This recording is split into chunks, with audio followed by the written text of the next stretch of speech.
The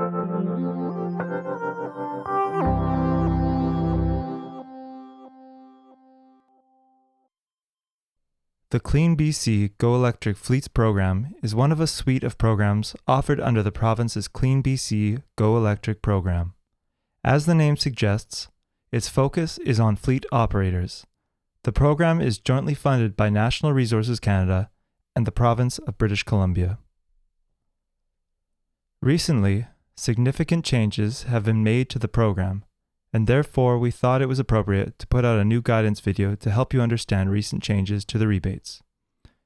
The approach that we are taking is from the applicant's perspective, and because the rebates are different depending on what type of organization is applying, we are going to make 3 videos, one for each of the 3 applicant tracks available. There is a standard rebate offering, plus additional rebates for Indigenous and public sector organizations. In this track, we will be focusing on Indigenous organizations. If you are not an Indigenous community, Indigenous organization, or Indigenous business, please find the video that is appropriate for your type of organization. The Go Electric Fleets program offering consists of a combination of non-financial support resources and financial support in the form of rebates. The non-financial support resources come in the form of ZEV Fleets Advisor, as well as fleet tools and guidance available on the program website. The advisor is a resource to help you overcome technical and regulatory challenges to adopting zero-emission vehicles in your organization. They can be reached at fleets@pluginbc.ca. Now let's begin with the financial support component of this program. The first 2 categories support the planning of fleet electrification, and the latter 2 categories support getting infrastructure in place to support fleet electrification. The first category, and typically first step to electrifying an organization's fleet, is to complete a fleet assessment. Organizations will want to complete a fleet assessment to plan their future vehicle replacements and determine whether it is both operationally feasible and economically viable to replace existing fleet vehicles with zero-emission vehicles. A fleet assessment can be done in one of 2 ways, either with the use of telematics or without telematics. Telematics are GPS trackers that you can install in your existing fleet to track vehicle utilization, fuel consumption, and dwell time at specific locations. This information can be used by a fleet value add specialist to determine whether or not it is suitable for a vehicle to be replaced with a zero-emission vehicle. If an organization already has telematics installed on their vehicles, or already has a strong understanding of their vehicle's duty cycles, they may wish to proceed with the fleet assessment without telematics program stream. For Indigenous applicants, the fleet assessment with telematics is 75% of expenses to a maximum of $50,000. Without telematics, 75% of project expenses up to $3,000. The outcome of your fleet assessment should be a report that summarizes when and what vehicles can be electrified, an order of magnitude of how much energy those vehicles would require once electrified, the cost of such a project, and a forecast of emissions reductions from going electric. Once a replacement plan is established, the charging infrastructure planning phase can begin.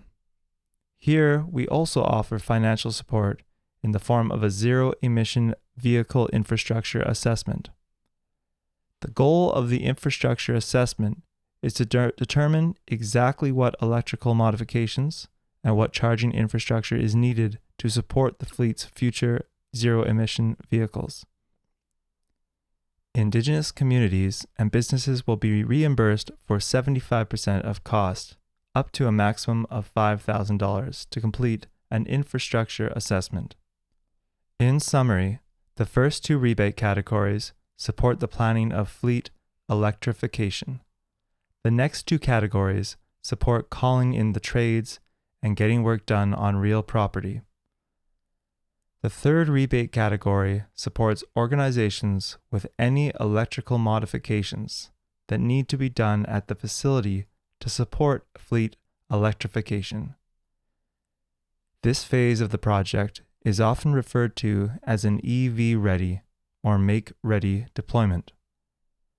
Tasks that could be done in this phase of the project are trenching parking lots, running conduits and wires, installing energized outlets, repaving parking surfaces, electrical service upgrades, and installing any other electrical infrastructure, such as new panels and meters. Successful applicants from Indigenous communities and businesses will be reimbursed for 75% of total cost up to a maximum of $25,000.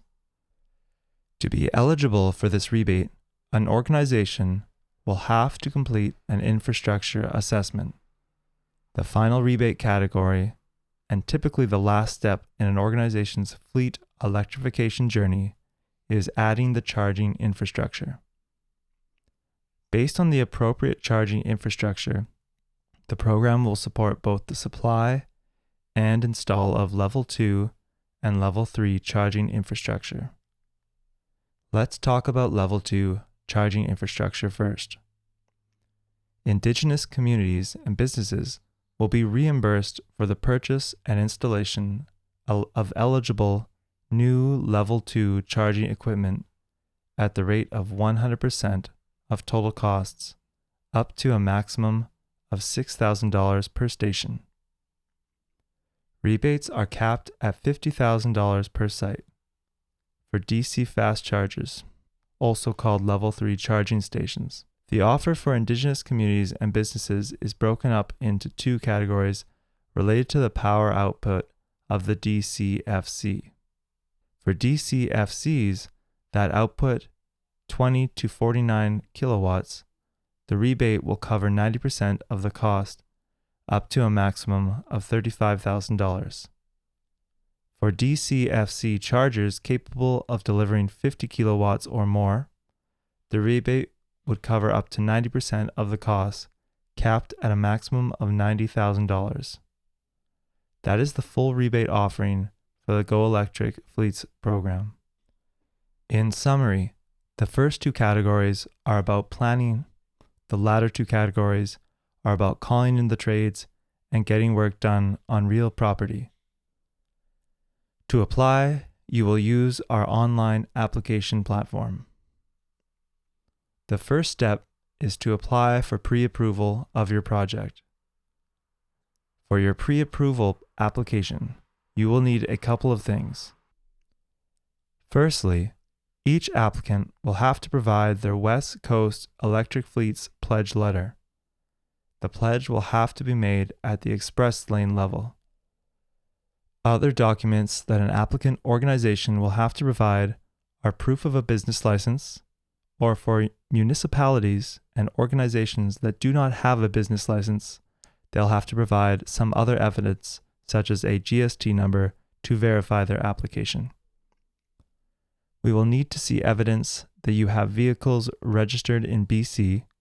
Typically, the best way to provide that would be sending us a copy of the ICBC registration paperwork for one of your vehicles in the fleet that is registered to the organization. We will also need to see a letter from the applicant stating that they have permission to undertake the work at the facility. If the facility is a leased property, that permission will need to come from the property manager or landlord of the building. We will also ask for your organization's WorkSafe BC number. And finally, an itemized quote from your service provider. Once you have all those documents collected, you can submit for pre-approval. It is vital that you apply for pre-approval before going ahead on any projects. Any expenses incurred before pre-approval is awarded will not be eligible for rebates. Once pre-approval has been granted, you have the green light to complete the project. Once the project is completed and you have collected evidence of that and evidence that you have paid your contractor or service provider, You will upload that evidence in your final application submission, which we will review before issuing the rebate check. That concludes our guidance on the Clean BC Go Electric Fleet program. If you have any questions, please feel free to reach out to the Zero Emission Vehicle Fleets Advisor at fleets@pluginbc.ca. Thank you for your time today.